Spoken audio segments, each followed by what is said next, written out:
I'm Nima Rajan. 2 more flights from Afghanistan have landed in Canada after order was restored at the Kabul airport. They were carrying diplomats and Special Forces troops, as well as an unknown number of refugees fleeing the Taliban. The group Not Left Behind criticizes the timing of the federal election call and the closure of the embassy, a move it says meant effectively halting the government's extraction efforts for stranded workers who supported Canada. Meanwhile, Green Party leader Annamie Paul says Liberal leader Justin Trudeau chose to call an election knowing that the Taliban was sweeping Kabul. She says an emergency debate is needed in Parliament to hold the government to account for what is not being done in Afghanistan. She says exceptional circumstances can recall Parliament during an election campaign. Mr. Trudeau says 807 Afghans have been pulled out of the country under the Special Immigration Program, along with 34 Canadian diplomats and armed forces personnel. Well, turning to the election now, as Mr. Trudeau says a re-elected Liberal government will extend federal pandemic aid to help companies rehiring workers through the end of next March. The Liberal leader made the pledge while visiting a machine manufacturing firm on Montreal's South Shore. Conservative leader Erin O'Toole says Canadians should cast their ballot for the party they trust to get the economy going again. Jobs and economic growth are the focus of his election platform, which was released in Ottawa yesterday. NDP leader Jagmeet Singh repeated his pledge to hike taxes on the ultra-rich to help pay for his party's campaign commitments. Global Affairs Canada says in an email that it is working with the Haitian government and international partners to assess needs following Saturday's deadly magnitude 7.2 earthquake. It adds Canada has provided $1.5 billion in assistance to Haiti since the 2010 earthquake, including $240 million in humanitarian aid. The head of the Montreal-based community organization Maison d'Haïti says Ottawa should quickly approve the applications from people who had already started the immigration process.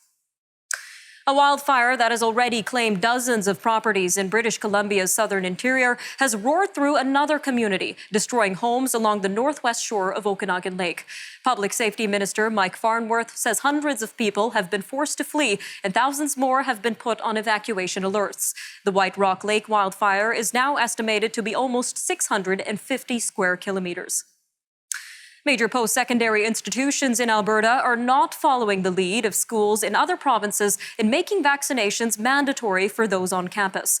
The University of Calgary, University of Alberta, Mount Royal University in Calgary, and the province's 2 major technical schools say they will strongly encourage vaccination for students, faculty, and staff, but they say they won't require it, even though major schools in Ontario and the University of Saskatchewan have announced mandatory vaccination policies.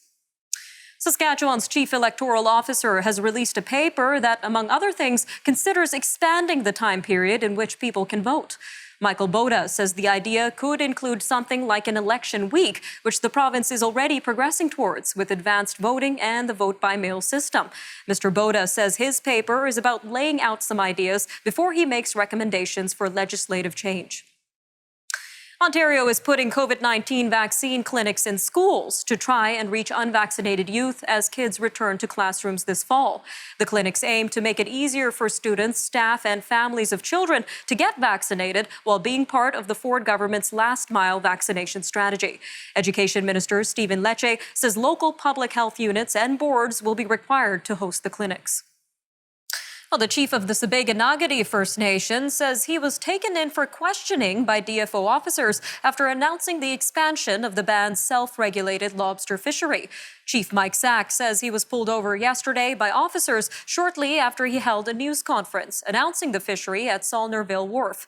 Federal Fisheries Minister Bernadette Jordan has said the fishery is unauthorized and the department wants to hold negotiations with the band. Nova Scotians are heading to the polls today. The election follows a midsummer campaign that was waged as the province started to emerge from the COVID-19 pandemic. The incumbent Liberals, led by Ian Rankin, tried to capitalize on post-pandemic optimism while preaching fiscal conservatism. Progressive Conservative leader and chartered accountant Tim Houston pitched a big spending platform focused on improving the healthcare system. The NDP, led by United Church Minister Gary Burrill, campaigned on a traditionally progressive platform calling for a $15 minimum wage. All right, stay with us. Up next, we will take a look at polling during the federal election and what it indicates for the federal election campaign. We speak with Philippe J. Fournier from 338 Canada up next. So stay tuned. We'll have that and more news from around the world shortly after the break right here on the Forum Daily. We'll see you soon.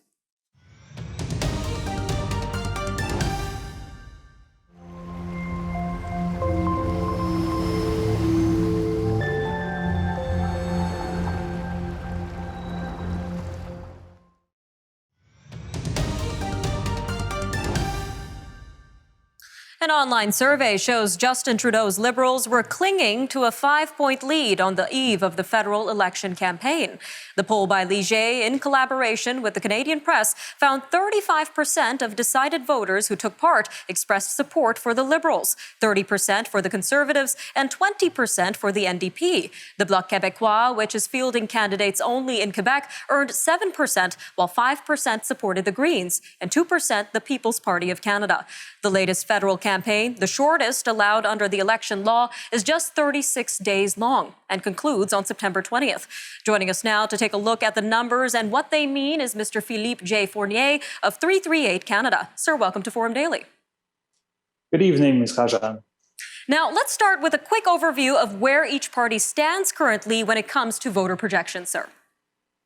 Well, we have to remember that there are many polls and many polling firms during a campaign, and so we have to calculate the sort of average. So my website that takes all these polls from professional firms and outputs some numbers. So right now, as you said, 35% seems to be the average for the governing Liberals. The Conservatives have taken a few points back from the Liberals. They're at 29 to 30% on average. The NDP has been rising of late. They're at 20%. And the Bloc Québécois is still hanging on to the 30% mark in Quebec. So right now, as things stand, we see the most likely scenario as being a Liberal minority again. And what about each party leader? How are they stacking up individually, and how might that affect the race, sir? Well, these are very interesting questions. We look at first at Erin O'Toole, the Conservative leader. Many polls have been showing since he took the reins of the Conservative Party last year that his favorability ratings have been going downwards. And the more people get to meet him, the more people see him on the media, the less they like him. And of course, that doesn't really mean much because you still vote for your local candidate. But usually what it does, poor numbers for a leader will limit the ceiling of a party. And so the Conservative right now have been stuck at around 30% mark for the better part of the pandemic. They can't seem to get any traction. So far, Erin O'Toole has only 1 month to show to voters that he's the future Prime Minister of Canada. Now, you also mentioned in a recent Maclean's article that NDP leader Jagmeet Singh may be able to throw off the Liberals' goal of a majority government. So can you tell us a little bit more about this? Oh, absolutely. So we have to remember right now the NDP is averaging 20% from coast to coast, but Jagmeet Singh and the NDP have terrible numbers in Quebec. So in English Canada, this is where the NDP is rising. In many places like urban Ontario and in the lower mainland in British Columbia, many of those seats will be in play if the NDP can keep this level of support going. I see the NDP right now winning 35 seats on average, so that's 11 more than 2 years ago. And if they keep that level, it will be virtually impossible for the Liberals to reach the majority status. Now, on the other hand, Mr. Singh has a lot of popularity among the younger demographic. So that demographic has been known to not really vote that actively. So does that have any impact on the actual number of votes he might receive? It potentially, you're absolutely right. In 2019, the NDP was averaging 18% in the polls, and the polls were excellent 2 years ago. And in the end, when all the votes were tallied, the NDP had only 16% of the vote. So that 2-point gap probably were younger voters that they usually don't vote in high numbers as their elders. And also it probably cost the NDP a dozen seats. So the challenge from the NDP will be to translate this theoretical support into actual ballots in ballot boxes. Now, I want to go back to Conservative leader Erin O'Toole. You mentioned that he garnered less popularity than his predecessor, Andrew Scheer. So how might that impact the party's campaign as well? Well, it'll be very interesting because I think it's going to be an O'Toole-centric campaign. The Conservatives really want to show the Canadians that Erin O'Toole is the man to lead Canada in the next cycle, in the next election cycle. Right now, he's still polling at very reasonable numbers in Quebec and Ontario. The problem has been the prairies in Alberta. He doesn't seem to have the same support as Andrew Scheer did 2 years ago, and there's a risk of losing some seats around Winnipeg, for instance, and in downtown Edmonton and Calgary. So Erin O'Toole will have to tour those provinces, which are usually safe for the Conservative to keep those seats. All right, sir, just about 40 seconds left, but we mentioned some Ligier numbers earlier in the intro. Can you explain the difference between 338 Canada's projections compared to these polling numbers? Absolutely. So 338 Canada is an electoral model that I conceived that used demographic data and all the polling numbers. So, of course, the polling data is very important to the model, but pollsters get to analyze the popular vote. I get to translate this popular vote into a seat projections to know who is going to win in all 338 electoral ridings. So this is what I do. Definitely something to keep an eye on, sir. Thank you again for joining us today on Forum Daily.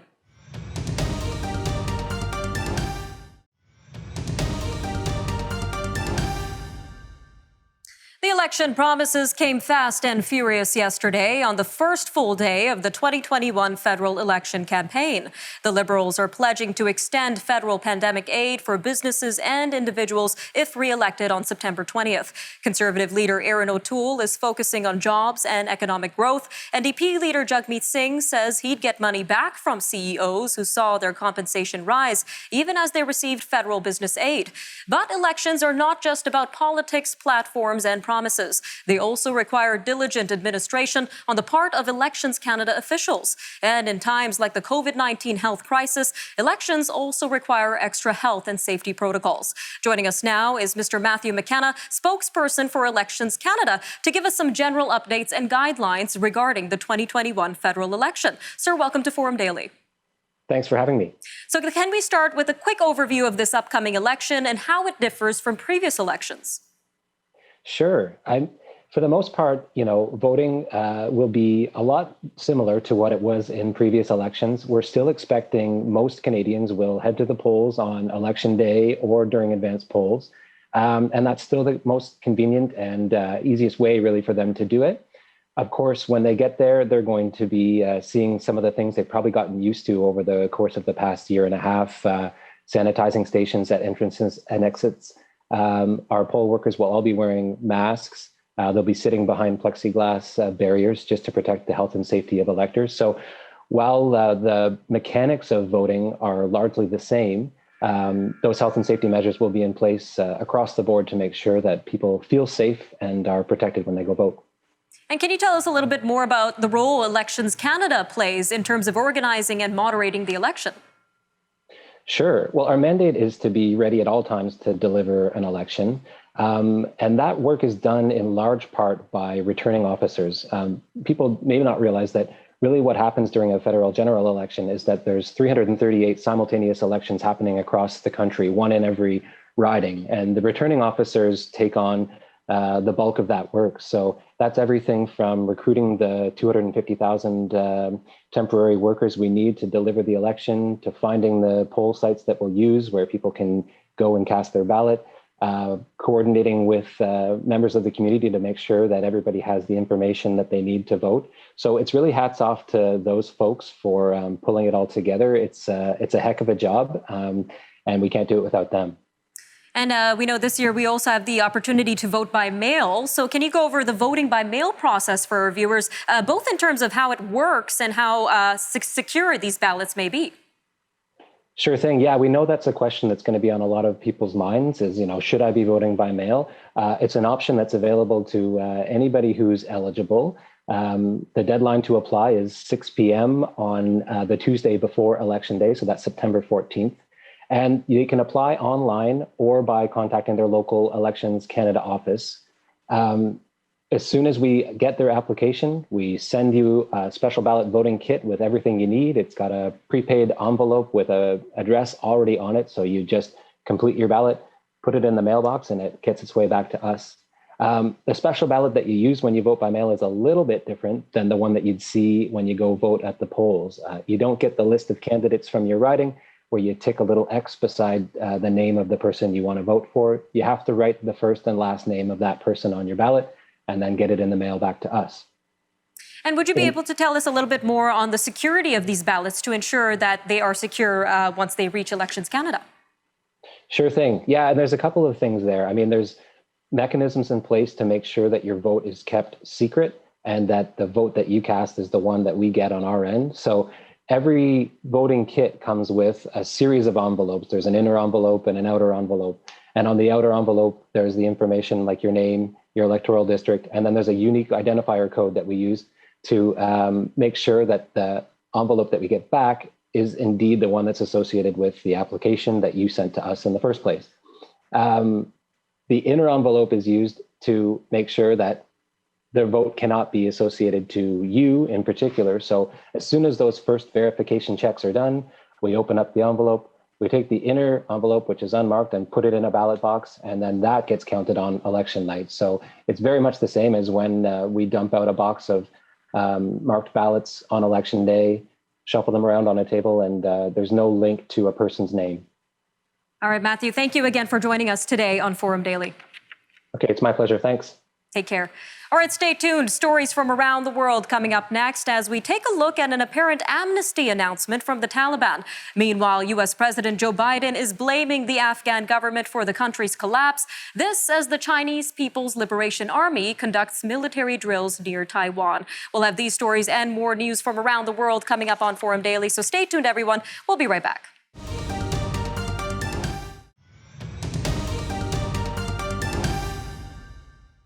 A general amnesty for all in Afghanistan has been announced by a Taliban official.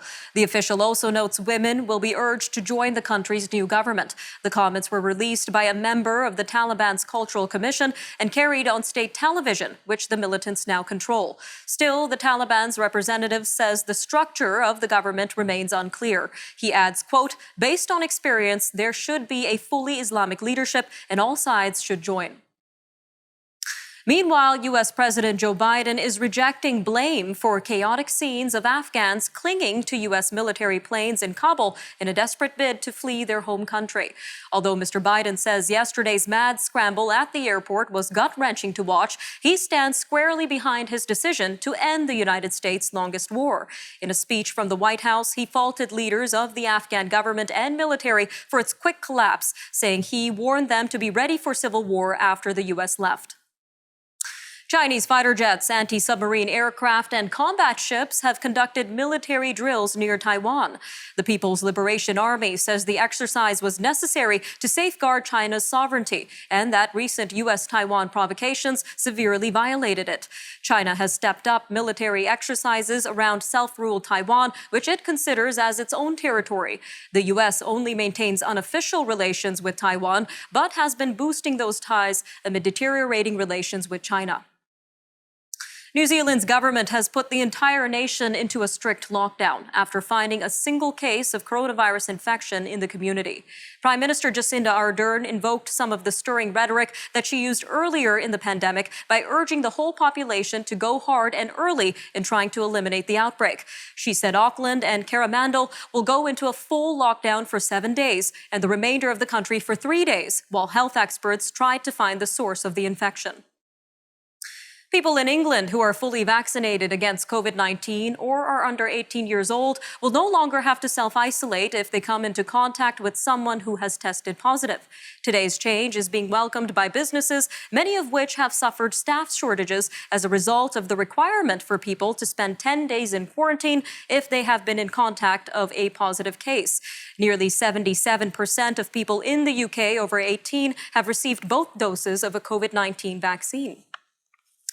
Hundreds of firefighters are battling a wildfire that's racing through forests near the French Riviera. It has forced the evacuation of thousands of people from homes and vacation spots. Fueled by powerful Mediterranean winds, the fire had consumed a broad swath of forest by Tuesday morning. Some 6,000 people have been evacuated from homes in the region and a dozen campgrounds, and vacationers were locked down in a holiday center for Air France employees. Particularly strong forest fires have swept across southern Europe and North Africa in recent weeks. Haitian authorities have raised the death toll from the powerful earthquake that struck Saturday. It is now at 1,419. The country's Civil Protection Agency also says the number of injured people has grown to 6,000. The earthquake destroyed thousands of homes, offices, churches, and other structures. Malaysia's king is set to meet the heads of political parties to find a new prime minister following the resignation of Muhyiddin Yassin. The monarch has ruled out a general election due to the ongoing pandemic. However, the king's job will be difficult as not one coalition can claim a majority of support in parliament. Mr. Muhyiddin is the caretaker prime minister until a successor is found. The opposition bloc has less than 90 lawmakers, which is short of the 111 needed for a simple majority. That's also less than the 100 lawmakers that were believed to have backed Mr. Muhyiddin. News organizations are juggling safety concerns with the demands of a rapidly changing story on the ground in Afghanistan. The Taliban's swift takeover of the country has left some journalists and those who worked with them worried about reprisals.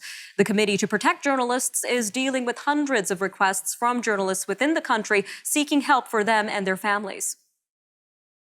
The U.S. government has opened a formal investigation into Tesla's autopilot partially automated driving system after a series of collisions with parked emergency vehicles.